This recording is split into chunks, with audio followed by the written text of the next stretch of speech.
What does it mean to be Reformed? In a general sense, Reformed theology holds to the doctrines clarified during the Protestant Reformation of the 16th century. We hold to the absolute sovereignty of God over all creation. But the Reformed faith places a particular emphasis upon God's sovereignty and the salvation of sinners. We believe that in eternity, God graciously chose to save a multitude from among the fallen race of humanity, to send His Son to redeem these elect people, and to effectually save them by His Spirit through the gospel.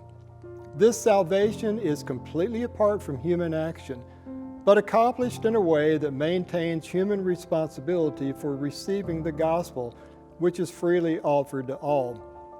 But being a Reformed church is much more than just holding to what has been coined the 5 points of Calvinism. There's been a great resurgence of interest in these doctrines of God's sovereign grace, and often well-meaning churches and individuals holding to these doctrines refer to themselves as Reformed, while not truly understanding the meaning behind the label. Being a Reformed church, or holding to the Reformed faith, is an all-encompassing principle that's founded upon a solid heritage. Reformed theology recognizes the importance of the local church and a regenerate membership. Reformed churches take membership very seriously.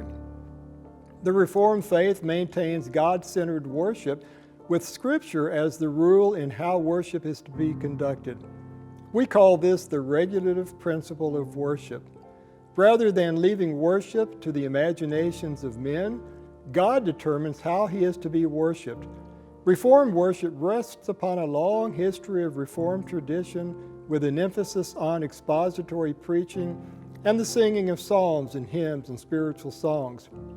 Reformed theology maintains a high view of God's law, as expressed in the Ten Commandments, God's standard of holiness. Rather than being contrary to grace, Reformed theology sees the law as being in sweet harmony with the grace of the gospel.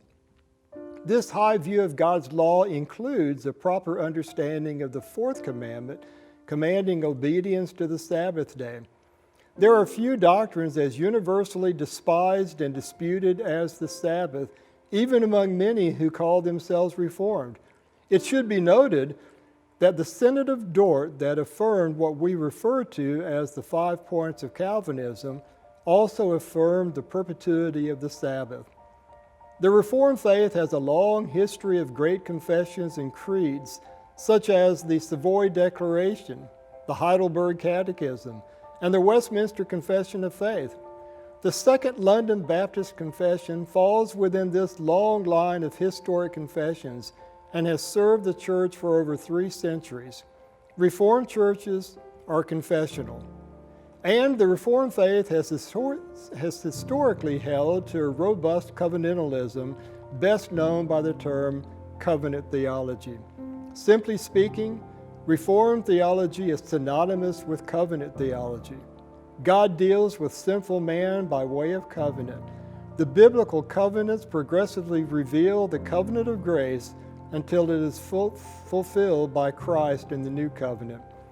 In its most basic explanation, Reformed theology describes the doctrinal principles that encompasses God's redemptive purpose that He's accomplishing through the gospel of Christ and carried forth through His church.